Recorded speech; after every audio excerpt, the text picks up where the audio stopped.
أما بعد رب اشرح لي صدري ويسر لي أمري واحلل عقدة من لساني يفقهوا قولي سبحانك لا علم لنا إلا ما علمتنا إنك أنت العليم الحكيم.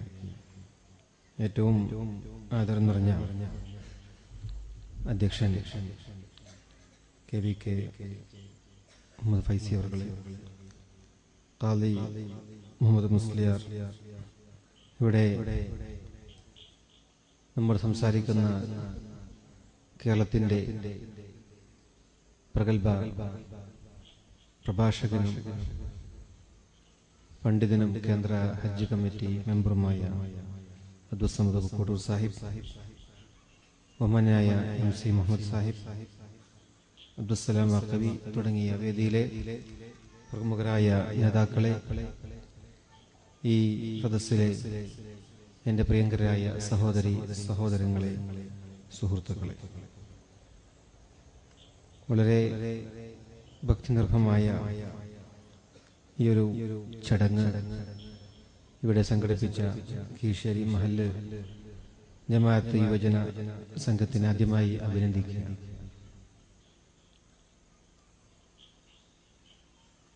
നമ്മിൽ നിന്നും വിട്ടുപിരിഞ്ഞ പ്രിയങ്കരനായ മുഷ്ഫിഖിന്റെ പേരിലാണ് ഈ ഒരു സദസ്സ് നാമകരണം ചെയ്തിട്ടുള്ളത്.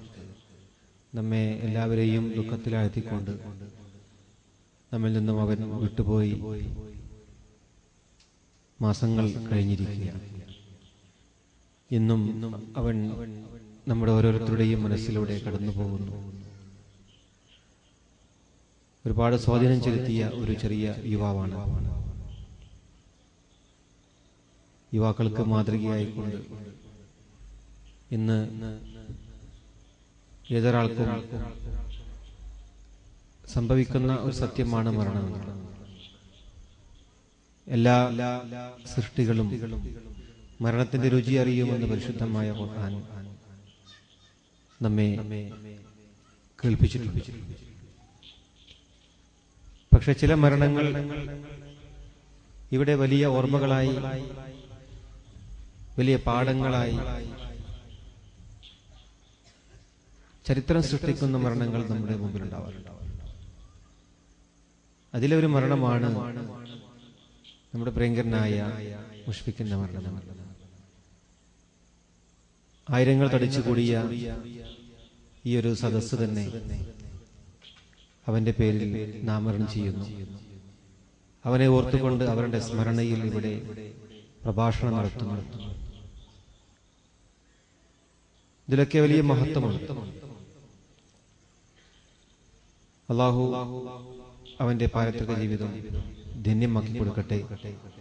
അവന്റെ കുടുംബത്തിന് അല്ലാഹു ക്ഷമയും ശാന്തിയും അല്ലാഹു പ്രദാനം ചെയ്യട്ടെ. അവന്റെ പരലോക ഗുണം ഉദ്ദേശിച്ചുകൊണ്ടാണ് അദ്ദേഹത്തിന്റെ പിതാവും കുടുംബമൊക്കെ തന്നെ ഇത്തരത്തിലുള്ള സംരംഭങ്ങളും മറ്റുള്ള ഒരുപാട് ജീവകാരുണ്യ പ്രവർത്തനങ്ങളൊക്കെ തന്നെ ചെയ്യുന്നുണ്ട്. അത് അല്ലാഹു അവന്റെ ഖബറിലേക്ക് എത്തിച്ചു കൊടുക്കുമാറാവട്ടെ. ഇവിടെ ബഹുമാനനായ MC മുഹമ്മദ് സാഹിബിന്റെ സ്വാഗത പ്രസംഗമാണ് ഈ ഒരു സദസ്സിലെ ഏറ്റവും ശ്രദ്ധേയമായ ഒന്ന് എന്ന് ഞാൻ മനസ്സിലാക്കുകയാണ്. അദ്ദേഹം പ്രായത്തിൽ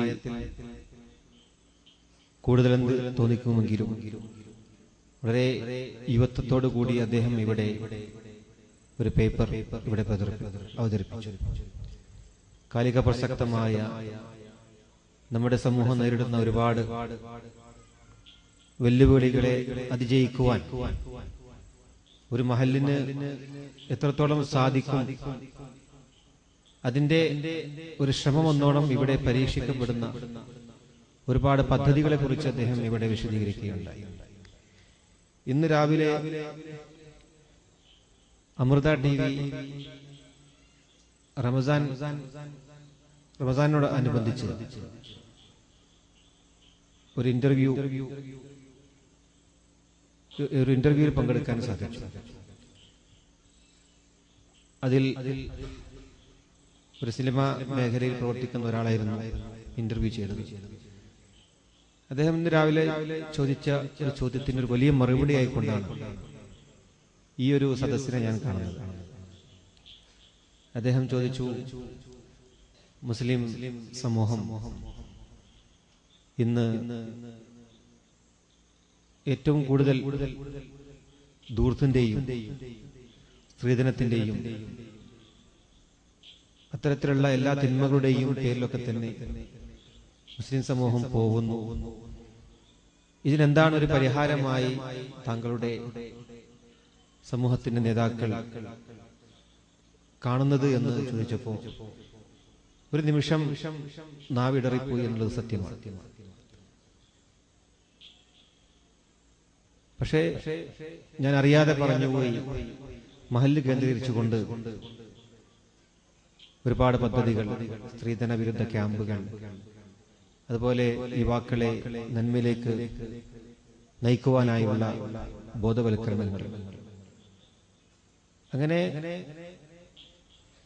നാനാതുറകളിലുള്ള മേഖലകളിൽ ഒക്കെ തന്നെയും ഒരു പുനരുദ്ധാരത്തിന് വേണ്ടിയുള്ള ഒരു ശ്രമം മഹല്ല് കേന്ദ്രീകരിച്ച് നടത്തപ്പെടുന്നു എന്നുള്ളത്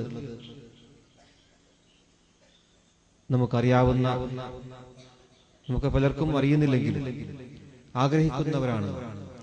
പക്ഷെ എന്നാൽ അൽഹംദുലില്ലാഹ് ഈ ഒരു മഹല്ല് അത്തരത്തിലുള്ള ഒരുപാട് സംവിധാനം ഇവിടെ നേരത്തെ എംസി സൂചിപ്പിക്കുകയുണ്ടായി. പാവപ്പെട്ടവരായ കുടുംബങ്ങൾക്കുള്ള പെൻഷൻ പദ്ധതി, അതുപോലെ സ്ത്രീകൾക്കുള്ള തറാവീഹ് നമസ്കാരം, ഇതൊക്കെ തന്നെ മറ്റുള്ള മഹല്ലുകളിലൊക്കെ തന്നെ ഇല്ലാത്തതായി കൊണ്ടുള്ള പല പ്രവർത്തനങ്ങളാണ്. അപ്പോൾ ഒരു മാറ്റങ്ങൾ വരുത്താൻ നമ്മൾ ഉദ്ദേശിക്കുന്നുവെങ്കിൽ തീർച്ചയായും അത് മാറുക തന്നെ ചെയ്യും എന്നുള്ളത് ഉള്ള ഉദാഹരണമാണ് ഈ ഒരു സദസ്സ് എന്ന് പറയുന്നത്. നേതാക്കൾ, അത്തരത്തിലുള്ള നേതാക്കൾ നമുക്കുണ്ടെന്നുള്ളതാണ്. നേതാക്കളുടെ പാതയിൽ സഞ്ചരിക്കുമ്പോൾ നമുക്ക് നന്മയിലേക്ക് സഞ്ചരിക്കാൻ കഴിയുമെന്നുള്ളതാണ്. ഞാൻ കൂടുതലായി സംസാരിക്കുന്നില്ല. ബഹുമാനായ അബ്ദുസ്സമദ് പൂക്കോട്ടൂർ സാഹിബിയുടെ വളരെ ഗൗരവമായ വിഷയം നിങ്ങൾ മുമ്പിൽ അവതരിപ്പിക്കാനിരിക്കുകയാണ്. ദുനിയാവല്ല ആഖിറമാണ് ജീവിതം എന്നുള്ളത്. അദ്ദേഹത്തിന്റെ സമയം ഞാൻ കവർന്നെടുക്കുന്നില്ല. അള്ളാഹു ഈ ഒരു കർമ്മം നമ്മിൽ നിന്നൊരു സ്വാലിഹായ അമലായി സ്വീകരിക്കുമാറാവട്ടെ. നമ്മുടെ എല്ലാ പ്രവർത്തനത്തിലും അള്ളാഹു റഹ്മത്തും ബർക്കത്തും പ്രദാനം ചെയ്യട്ടെ. നമ്മുടെ കച്ചവടത്തിലും നമ്മുടെ ജോലിയിലും അള്ളാഹു ബർക്കത്തും റഹ്മത്തും പ്രദാനം ചെയ്യട്ടെ. നമ്മുടെ കുടുംബത്തിന് അള്ളാഹു ഐശ്വര്യം പകരട്ടെ. നല്ല മനുഷ്യരായി ജീവിക്കുവാൻ, അള്ളാഹുവിന് തൃപ്തിപ്പെട്ട അടിമകളായി ജീവിക്കുവാൻ അള്ളാഹു നമുക്ക് തൗഫീഖ് നൽകട്ടെ. നമ്മുടെ ദോഷങ്ങൾ അള്ളാഹു പുറത്തു തരട്ടെ. നമ്മുടെ എല്ലാ ഉദ്ദേശങ്ങളും അള്ളാഹു പൂർത്തീകരിച്ചു തരട്ടെ. ബുദ്ധിമുട്ടുകളിൽ നിന്നും അള്ളാഹു നമ്മെ കരകയറ്റട്ടെ. സാമ്പത്തികപരമായി കടം കൊണ്ട് ബുദ്ധിമുട്ടുന്ന ഒരുപാട് കുടുംബങ്ങൾ, മറ്റുള്ള ഒരുപാട് പ്രയാസങ്ങൾ കൊണ്ട് ബുദ്ധിമുട്ടുന്ന ഒരുപാട് സഹോദരി സഹോദരന്മാർ ഇവിടെയുണ്ട്. അവർക്കൊക്കെ അള്ളാഹു ശാന്തിയും സമാധാനവും സംതൃപ്തിയും നൽകിക്കൊണ്ട് അവരെ സന്തോഷപൂരിതമാക്കി കൊടുക്കുമാറാവട്ടെ. നമ്മിൽ നിന്ന് മരിച്ചുപോയ നമ്മുടെ മാതാപിതാക്കൾ, നമ്മുടെ കുടുംബക്കാർ, നമ്മുടെ ബന്ധപ്പെട്ട എല്ലാവരും അള്ളാഹു അവർക്കൊക്കെ മഗ്ഫിറത്തും റഹ്മത്തും പ്രദാനം ചെയ്യുമാറാവട്ടെ. അവരോടൊപ്പം നാളെ ജന്നാത്തിന്റെ മേൽ ഒരുമിച്ച് കൂട്ടുമാറാവട്ടെ. ഇതിനു വേണ്ടി നേതൃത്വം കൊടുക്കുന്ന നേതാക്കളായ ഒരുപാട് ആളുകൾ, എംസി പോലുള്ള വളരെ നിസ്വാർത്ഥരായ നേതാക്കൾ, അവർക്കൊക്കെ അള്ളാഹു ആഫിയത്തും ആരോഗ്യവും ആയുസ്സും അള്ളാഹു പ്രദാനം ചെയ്യട്ടെ.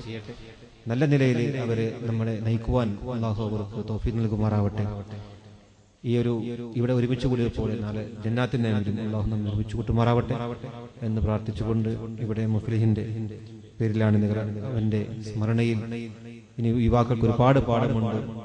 അദ്ദേഹത്തിന്റെ പിതാവ് വന്നപ്പോൾ പറയുമായിരുന്നു, അദ്ദേഹം ആ കുട്ടി എന്നത് സ്കൂൾ വിട്ടു വന്നാൽ വീടിറങ്ങി പോവാതെ പള്ളിയും അതുപോലെ പണ്ഡിതരുമായി ബന്ധപ്പെട്ട് ഖുർആനുമായി ബന്ധപ്പെട്ട് ഒരു വലിയ സാത്വികനായ ഒരു കുട്ടിയായിരുന്നു. ഇന്നത്തെ യുവാക്കൾക്കുള്ള ഏറ്റവും വലിയ ഒരു പാഠമാണ്. ഇന്ന് എവിടെയോ നടക്കുന്ന ഫുട്ബോളിന്റെ തരംഗം തലയിൽ കയറിക്കൊണ്ട് എല്ലാം വിട്ടുകൊണ്ട് ഇവിടെ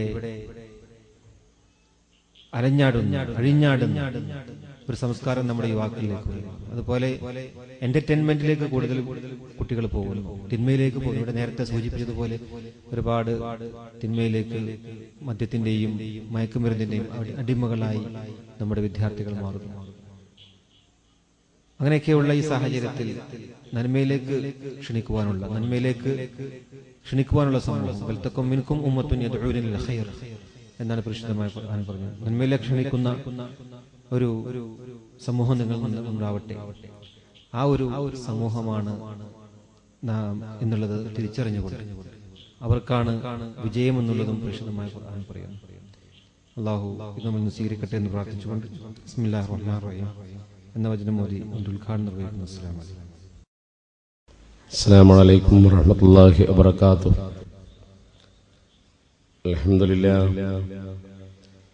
അൽഹംദുലില്ലാഹി നഹ്മദുഹു വനസ്തഈനുഹു